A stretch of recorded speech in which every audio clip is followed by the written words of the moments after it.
autres que ce n'est pas tout qu'on fait avec la colère. Souvent, un brin d'humour peut sauver une situation. C'est une simple poignée de main entre le président, l'ancien président français, François Mitterrand, et l'ancien chancelier allemand, Helmut Kohl, en 1984, qui a amené l'Allemagne et la France à passer du face-à-face au côte-à-côte. Aujourd'hui, on parle du couple franco-allemand. Mais interrogez l'histoire de ces deux pays. Interrogez l'histoire de ces deux pays. Vous verrez que un petit brin d'humour, un peu de courage peuvent amener à sauver des situations les plus désespérées. Donc moi, je ne désespère pas de la Côte d'Ivoire. Je pense qu'il est encore possible qu'on puisse arriver à nous parler et puis à sauver ce qu'il y a à sauver. Ce qu'il faut sauver, c'est quoi? S'il faut le sauver, c'est de vous remettre dans le processus électoral, c'est ça? Je rappelle que je ne parle pas de M. Charles Blé Goudé. Au-delà de moi, d'autres acteurs politiques sont aussi radiés de la liste électorale. Il faut qu'on se ramène autour de la table pour qu'on puisse parler. Moi, je vous rappelle encore, pour la Côte d'Ivoire, je suis prêt à beaucoup de choses. Pour l'Afrique, je suis prêt à beaucoup de choses.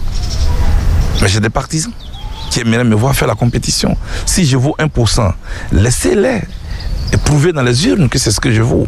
Mais bon, au-delà des élections, il s'agit de la stabilité d'un pays. C'est pourquoi je suis venu ici. Et cette décision qui écarte beaucoup de gens à la présidentielle, ça vous a surpris, vous, Charles Blé Goudé? Ça peut m'avoir surpris en ce sens que j'ai vraiment espéré que la Côte d'Ivoire tirerait les enseignements de son passé encore récent. Nous n'avons pas encore fini d'éponger la mer ardoise des différentes crises. Les grands peuples sont ceux-là qui ont embrassé le développement parce qu'ils ont réussi à tirer les leçons, les enseignements des crises qui les ont mis à genoux. Et pour moi, tirant les leçons et les enseignements de cette crise-là que la Côte d'Ivoire a connue, on doit se donner des institutions fortes, des règles impersonnelles qui doivent nous amener dans la durabilité. C'est cela que j'ai espéré. C'est pourquoi je suis surpris. Je suis surpris qu'un pays comme le nôtre traîne encore des questions de radiation d'une liste électorale. Non, je veux qu'on puisse donner place à la démocratie. Il ne faut pas avoir peur de la démocratie. Il ne faut pas avoir peur de la démocratie. Vous disiez quand le poisson sort de l'eau et dit que le crocodile a mal à la tête, il faut croire. Est-ce que vous êtes en train de nous dire qu'on devrait croire que la démocratie a mal à la tête en Côte d'Ivoire? Non, je ne peux pas, depuis le Sénégal, indexer mon pays de cette manière. Je pense que ce n'est pas juste de le faire. Je suis ivoirien. Je veux qu'on parle toujours de la Côte d'Ivoire en bien partout. Je me bats pour qu'on puisse participer à construire cette démocratie. Et la construction d'une nation est dynamique. Ça se fait au fil du temps. Tout système démocratique et politique s'améliore dans le temps. Même les pays que nous citons aujourd'hui en exemple, les États-Unis ont connu leur guerre de sécession. L'Europe a connu sa guerre, même si elle a réussi à la baptiser la guerre mondiale, mais c'était leur guerre. Et nous, on l'a bêtement accepté. On l'a appelé guerre mondiale. Je suis au Sénégal. On parle des tirailleurs sénégalais, même s'ils n'étaient pas tous des Wolofs.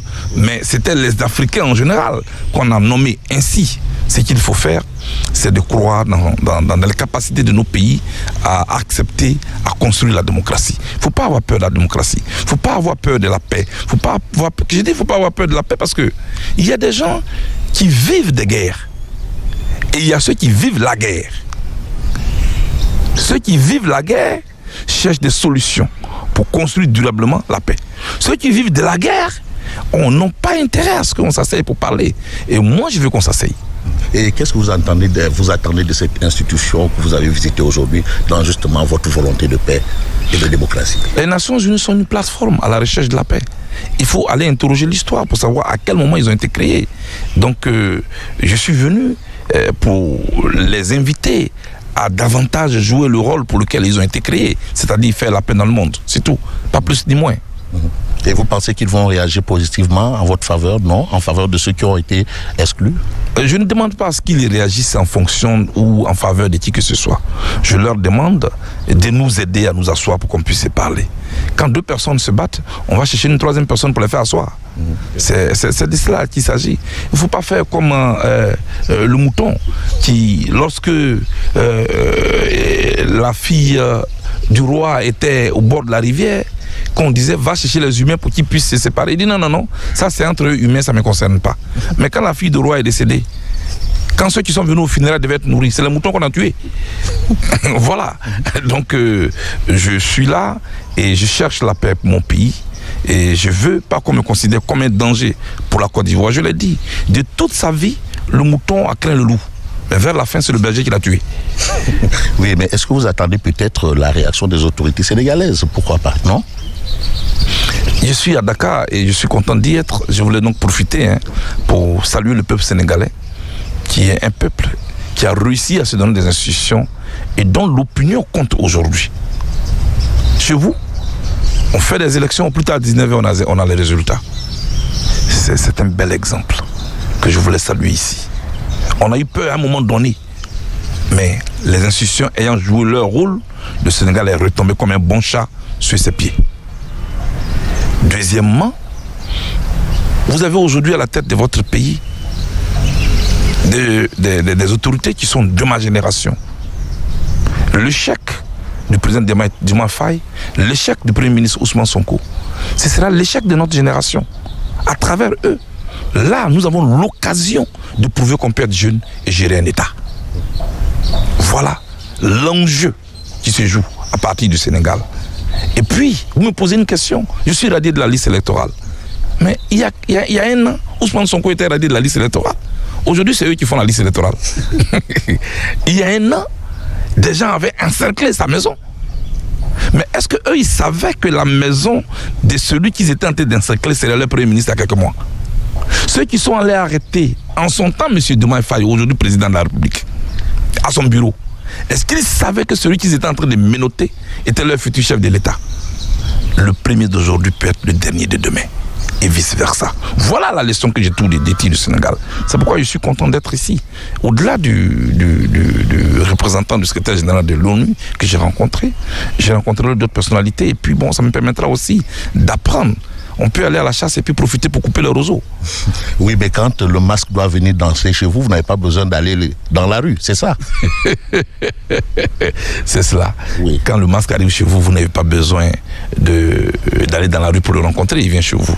Moi, je suis content d'être dans un pays qui est dirigé par des gens qui sont dans la quarantaine. Voyez, on fait mentir ceux qui croient qui laissent croire qu'il faut avoir 60 ans. On dit qu'il est trop jeune. La jeunesse n'est pas un handicap, c'est un atout pour l'Afrique. Tout le monde dit que l'Afrique est l'avenir du monde. Tout le monde y croit, sauf les Africains. Voilà le paradoxe. Et nous avons là l'occasion de prouver le contraire. Est-ce que entre vous vous retrouvez pour essayer d'évoquer ceux qui ont été radiés, pour essayer d'évoquer la situation, ou bien Charles Blé Goudé est, comme qui dirait, dans une action solitaire? Non, un poussin qui se promène seul court le risque de se faire emporter par l'épervier. Donc travailler en équipe est toujours mieux. Mais bon, ce que tu exposes, t'exposes. Je n'irai pas plus loin que ça. Absolument. Alors, le président Gbagbo, quel est son état d'esprit, vous le savez, puisqu'il est votre père? Oui, je pense que le président Gbagbo, il travaille à sa dignité aussi. Il a dirigé la Côte d'Ivoire, il a mené un combat qu'il a mené jusqu'à la Coupe internationale. Et l'histoire a voulu que je sois à ses côtés. Aujourd'hui, il est sorti de là. Ce qu'il demande, c'est qu'on puisse le rétablir dans ses droits et dans sa dignité. Cette rencontre Gbagbo-Ousmane Sonko ayant fait polémique, votre réaction? Aucun commentaire.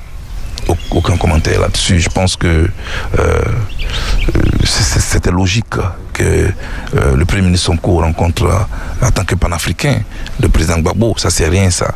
Ce sont des choses qui vont vite passer. Charles Blé Goudé, merci. Je vous en prie.